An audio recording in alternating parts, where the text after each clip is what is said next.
কোনো বিজেপির নেতাও যদি আপনাদেরকে বলে, যারা চাকরি অ্যাসপিরেশন, যে আমাকে টাকা দাও তাহলে পরে চাকরি হয়ে যাবে, তাদের নামে তথ্য প্রমাণ জোগাড় করে অভিযোগপত্র আমাদের কাছে পাঠাবেন, ব্যবস্থা নেওয়ার দায়িত্ব আমাদের, আমরা ব্যবস্থা।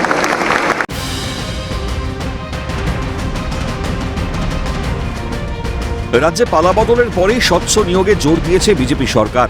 স্বচ্ছ নিয়োগের কড়া বার্তা কেন্দ্রীয় শিক্ষা প্রতিমন্ত্রী সুকান্ত মজুমদারের। চাকরির ক্ষেত্রে কেউ টাকা চাইলে আমাদের কাছে অভিযোগ পাঠাবেন, ব্যবস্থা নেব, আশ্বাস সুকান্ত। মমতা সরকারের দুর্নীতির অবসান ঘটিয়ে নিয়োগে স্বচ্ছতা ফেরাতে মরিয়া রাজ্য সরকার।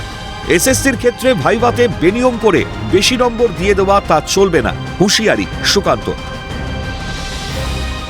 শূন্য পদগুলোকে যত তাড়াতাড়ি সম্ভব পূরণ করার জন্য তার একটা রূপরেখা আছে, কারণ শূন্যপদ তো কোনো একটি ডিপার্টমেন্টে নয়। ধরুন স্কুল শিক্ষা আছে, উচ্চ শিক্ষা আছে, অশিক্ষক কর্মচারী আছে, তার সাথে সাথে অন্যান্য ডিপার্টমেন্টও আছে। তার স্যাংশন, বাজেট স্যাংশন হয়ে গেছে, এবার তার পদ্ধতি আছে সেই অনুসারে।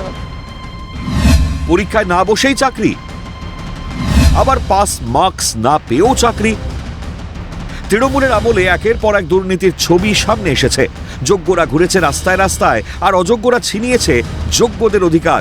ঠান্ডা ঘরে বসে পকেট মোটা হয়েছে তৃণমূল নেতামন্ত্রীদের। এমনকি নিয়োগ দুর্নীতিতে জেলও গিয়েছিলেন প্রাক্তন শিক্ষামন্ত্রী পার্থ চট্টোপাধ্যায়ও।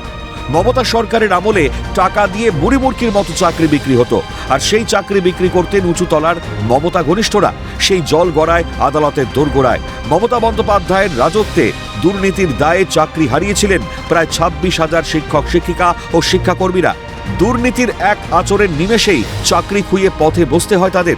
এমনকি মৃত্যুর ঘটনাও সামনে আসে। তারই প্রতিবাদে কেঁপে ওঠে কলকাতার রাজপথ থেকে জেলার অলিগলি। কখনো নবান্ন, কখনো বিকাশ ভবনের রাস্তায় নেমেছিলেন চাকরিহারারা। দিনের পর দিন কেটেছে রাস্তায়, পরিবার ভুলতে বসেছিলেন তারা। তাতেও টনক নড়েনি মমতা সরকারের। বারবার দাবি তোলার পরও ওএমআর প্রকাশ হয়নি। এদিকে বিকাশ ভবন অভিযানে পুলিশের মার জুটেছিল চাকরিহারাদের। শিক্ষকদের কলার ধরেছিলেন মমতার পুলিশ। পেটে লাথি, পিঠে লাঠির বাড়ি জুটেছিল তাদের। বারবার চাকরিহারাদের ভুল বুঝিয়ে থামিয়ে দেওয়ার চেষ্টা করা হয়েছিল। শিক্ষকদের উঠতে হয়েছিল প্রিজন ভ্যানে, উঠেছিল শূন্য পদে নিয়োগের দাবিও।